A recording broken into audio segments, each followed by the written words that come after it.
Have Georgia fans given up on Arian Smith? That's what I'm going to talk about in today's video. He's one of the fastest players in all of college football, but he's not the most reliable or dependable pass catcher, as most of you watching this video already know. He's been at Georgia for 4 years now, still on the roster, and he gives Georgia a continued weapon, right? An explosive, speedy wide receiver down the field, but he hasn't really done a whole lot in his Georgia career. Yes, he's got some memorable moments, and we're going to talk about all that. But his inability to consistently catch the football, especially down the field, I think has triggered a lot of Georgia fans over the last several years. And listen, I get it. But for the third year in a row, I think Arian Smith might surprise some Georgia fans, mainly because this Georgia staff really likes him. He caught a couple passes against Georgia Tech. He caught a big 50-yarder against Alabama. He caught a screen pass for a touchdown against Florida State. When he's healthy, this Georgia staff wants him out there. They knew that he was just a track star in high school, just elite, crazy speed, right? But they said, you know what? Actually, the coaches aren't even there anymore. Cortez Hankton, who's now at LSU, and Brian McClendon, who's no longer there. But at the time, the Georgia staff said, hey, we want to turn this track star into a weapon, into a game-changing type of receiver, which he is. I mean, he's only caught 20 passes in his career through his first 4 years. That doesn't mean he's not a game-changer. Ask Ohio State about if Arian Smith is a game-changing receiver. They're going to say he is. That was actually his best game of his career. Came at a great time. So he's got his moments, but does he have one more year in him where he can stretch the field and make a real impact in the passing game? And listen, Georgia's wide receiver group is as deep as it's been a long time. I've talked about it for a minute now. I think I made a video last month or something to talk about how they're 7 deep. You've got Dom Lovett, Ra Thomas coming back. You've got the 3 incoming receivers, Colby Young, Michael Jackson, London Humphreys. You also have Dylan Bell, a guy who I think is one of the more underrated players across college football. A guy who can run, throw, catch, pass, whatever you ask him to do. Dylan Bell can do it. Special teams, whatever. I think he's going to take that next step at wide receiver. But Arian Smith is still there. Anthony Evans, too. He might, he looks to be the next man up as far as a vertical weapon down the field. He also caught a pass for a touchdown against Florida State. But Arian Smith is still on the roster that I'm aware of. I probably should have checked before this. I don't think he transferred. And he doesn't have nearly enough, on his statistical resume to be drafted.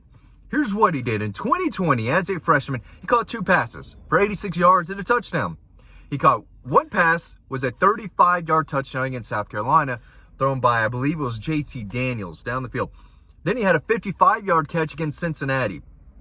It was a big deal, and you're thinking, well, okay, this guy could be a real impact player for them in 2021.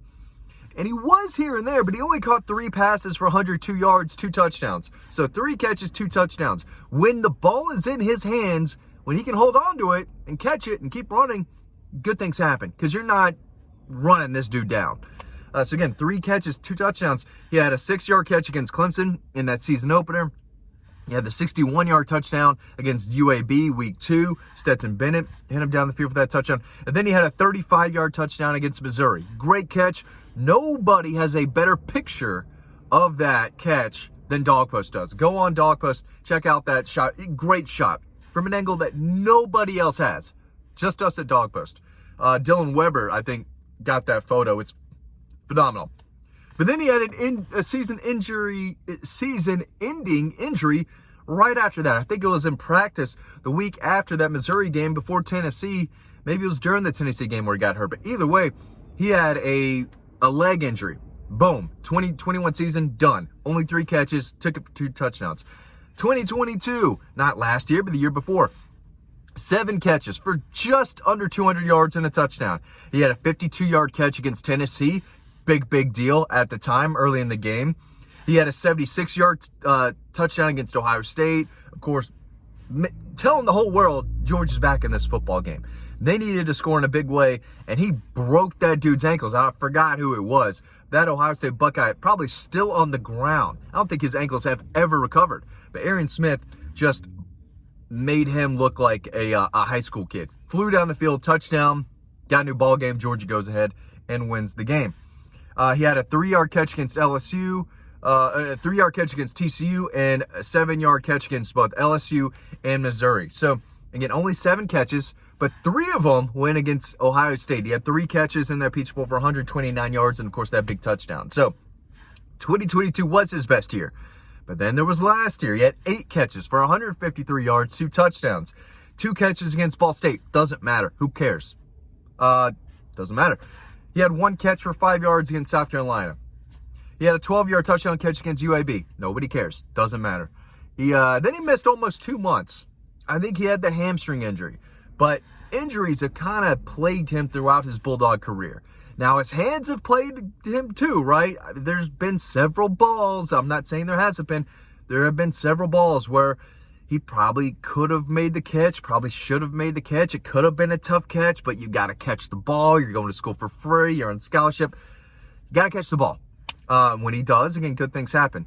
But he had 8 catches. He had 2 against Ball State. Whatever. I'm trying to say injuries really hurt him. But then he came back from the injury, played against Georgia Tech. He had 2 catches for 23 yards.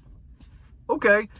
He had 1 catch for 51 yards against Alabama. I know a lot of you have not rewatched that SEC championship game, but Arian Smith had a big-time play, an explosive play in that game. The explosiveness, the speed, it's still there. And then he had a 12-yard touchdown catch on a screen against Florida State. So when he's healthy, dude's in the game. And I know they've got a lot of guys. It's a pretty heavy depth chart. There's a lot of reliable receivers. He's not so reliable, but you can't teach speed. You can't teach his explosiveness, his ability to fly past defenders down the field. He's a weapon, and I'm not sure Georgia fans need to give up on him just yet. If you have, I get it, and maybe I'm wrong, but does he catch more than 8 passes in 2024? I say yes, if he's healthy, right? Got to get the hamstring together. Got to get the ankle, the whatever, his leg. I mean, it always feels like it's something. And that happens with speed guys, right? It happens with track stars, especially with the hamstring. So while he's missed a lot of time, it's easy to see, especially in 2022 and 23, when he was healthy, they wanted him in the ball game. 2020, 2021, little young, right? Was behind on the depth chart. He was a young kid, but he flashed that, game-changing type of speed. He's still, I don't know if he's ever going to be a better receiver. Maybe that's past him. Maybe he's just a speed guy trying to play football. Maybe he's just fast and that's it. But you still have to use that speed every once in a while. He's not going to start. He's not going to catch more passes than Dylan Bell or Dom Lovett or a healthy Ra Thomas or, the guys they brought in through the transfer portal to play and to see the field.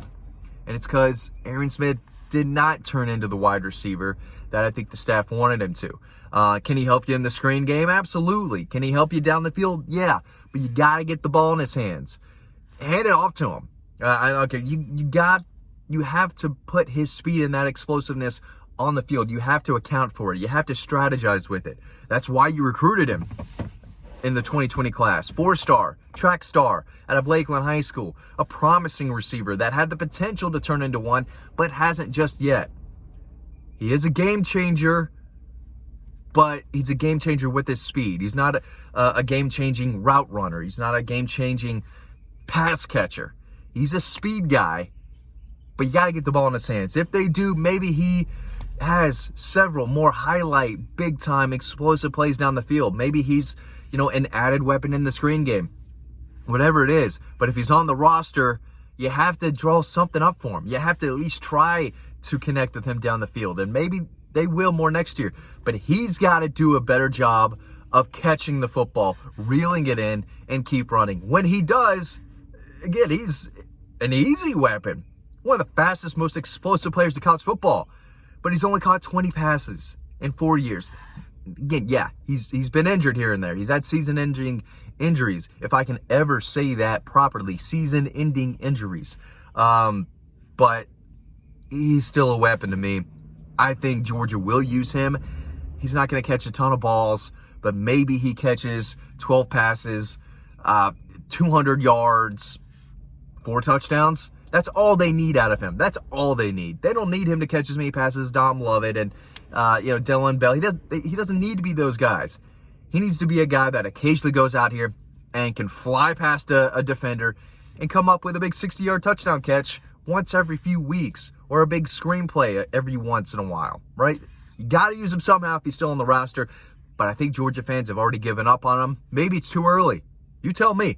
Is it too early? You still have any faith that Arian Smith can be a true, consistent weapon in this Georgia Bulldog offense? Let me know in the comment section. You can read more about this over on Dawg Post. You can sign up to our free newsletter. That link is down below.